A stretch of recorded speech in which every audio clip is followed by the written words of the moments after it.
Welcome back to my channel. आज आलो होतो ट्रेकिंगला.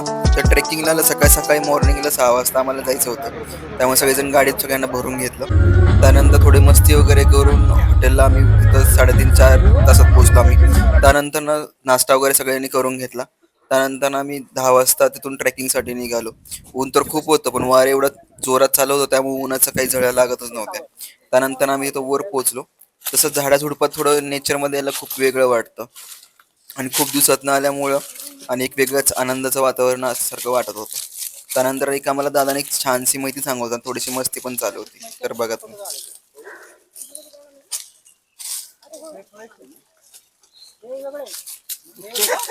खाशील वेगळं काहीतरी.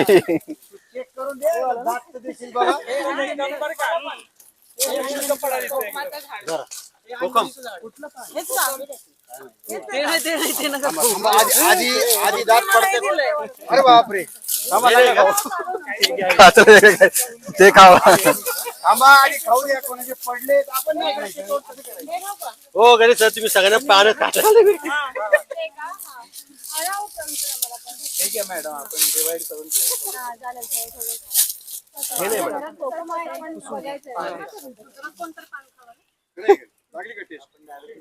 जंगल एवढं फ्रेश काही मिळणार नाही सर. काय धुवून घेत आहे.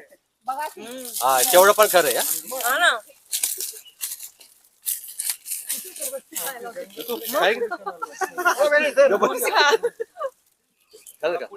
सगळी मस्ती संपल्यानंतर आम्ही परत ट्रॅक करायला सुरुवात केली. त्यानंतर 1.5 तासाचा ट्रॅक संपून आम्ही वर तसं फायनली पोहोचलो. त्यानंतर फोटोशूट वगैरे सगळ्यांचं नॉर्मल चालत असतं. तर व्ह्यूज तुम्ही पण बघून घ्या कसं वाटतं ते. तसं एक आनंदाचं वातावरण खूप दिवसातनं म्हणतात ना की 3-4 महिन्यानंतर एकदा तरी ट्रेकिंग करावे नक्की. तर त्यानंतर समजतं की मन खूप शांत आहे. नंतर नेटवर्क नसल्यामुळे रेंजचं काहीच विषय नव्हता. त्यानंतर दादा एक छान प्रकारे माहिती पण सांगत होता. तर तुम्ही पण सागर नाव आहे याचं, हा ट्रॅक पूर्ण गाईड करत होता आम्हाला. नक्की ऐका तो काय म्हणतो ते. जो दिसतोय ना, हा कोथळीगड आहे. हा, तिकड त्या साईडची जी एज आहे ना, तिकडनं त्याला रस्ता आहे वरती यायला. हे पेठ गाव आहे खाली, आणि त्याच्या खाली आंबिवली गाव आहे. आंबिवली गावातून रस्ता येतो, पेठ गाव आहे. आणि पेठ गावातून मग वरती आपण कोथळीगडावरती जाता येतं. त्याला दुसरं पेठचा किल्ला पण म्हणतात त्याला. आणि नंतर मग ही टेकडी दिसते ना तुम्हाला, ही तुंगी. म्हणजे तिथं किल्ला होता आधी, छोटासा किल्ला, म्हणजे एक टाका आहे तिथे, छोटा किल्ला आहे तो. आणि त्याच्यानंतर हे पिंडीसारखं दिसते ना तुम्हाला, हा आहे पदरगड.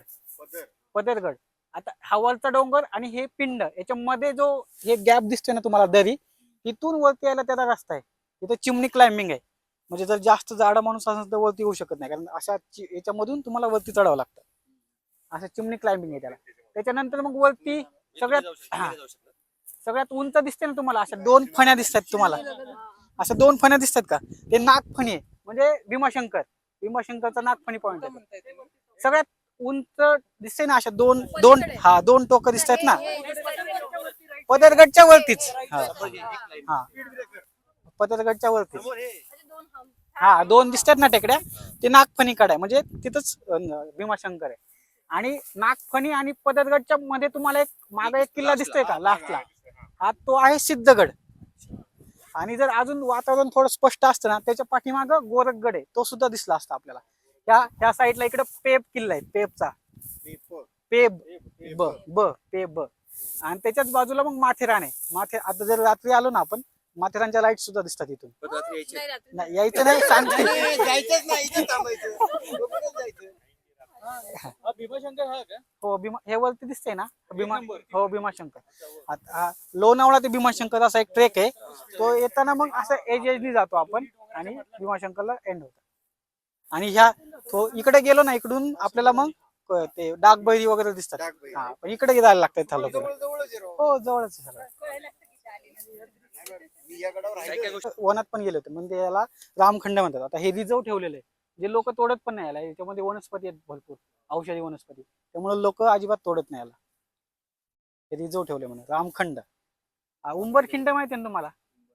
उंबरखिंड नाव नाही तसं, उंबरखंड असं नाव आहे त्याचं. डॉक्युमेंट मध्ये जर पाहिलं ना, उंबरखंड असंच नाव आलेलं आहे.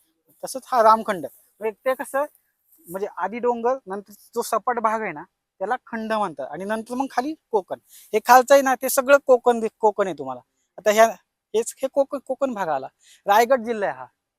हा आता हा पदरगडच्या थोडं सिद्धगड आहे ना, तिकडून मग आपल्याला ठाणे जिल्हा चालू होतो, मुरबाड. तो सगळा मुरबाडचा भाग आहे. इथं इथं थोडं जवळ कर्जत आहे आपल्याला. म्हणजे इथून आपण पुण्याला पोहोचत पर्यंत आपण मुंबईला पोहोचू शकतो.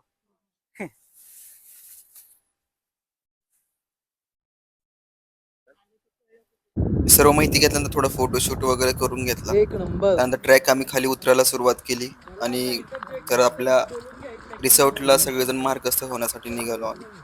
आणि जाता जाता आम्हाला समजलं की आमचा एक ग्रुप मिसिंग झाला आहे आणि त्याला शेवटी तो जाता जाता आम्हाला रस्त्यात भेटलाच. आणि ते खूप थकून आणि टेन्शनमध्ये सगळेजण बसले होते तिथं आणि खूप प्रेशराईज पण होते की त्यांचा रस्ता चुकला होता. तर आम्ही त्यांना सगळ्यांना समजून वगैरे सगळं सांगितलं. त्यानंतर आम्ही परत खाली रिटर्न निघण्यासाठी रिसॉर्टला निघालो सगळेजण. आणि रिसॉर्टला खूप थकलो होतो, त्यामुळे सगळ्यांनी विश्रांती करून घेतली.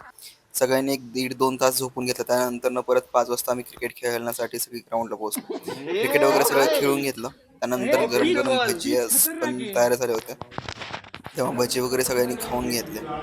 त्यानंतर 5:30-6 वाजता सगळेजण परत एक वॉकिंगसाठी आम्ही निघालो. ते एक सागर म्हणून तिथं मुलगा आहे, तो खूप छान प्रकारे आम्हाला गाईड करत होता आणि सगळ्या प्रकारची माहिती आम्हाला समजून सांगत होता. आणि एक फ्रेश वातावरणमध्ये आम्हाला पण वाटत होतं की इथंच थांबावं, इथून जायची इच्छाच नव्हती. कारण इथं बिलकुल नेटवर्क अजिबात नव्हतं. त्यामुळे एक वेगळाच आनंद होता. मोबाईल पण जास्त यूज झाला नाही.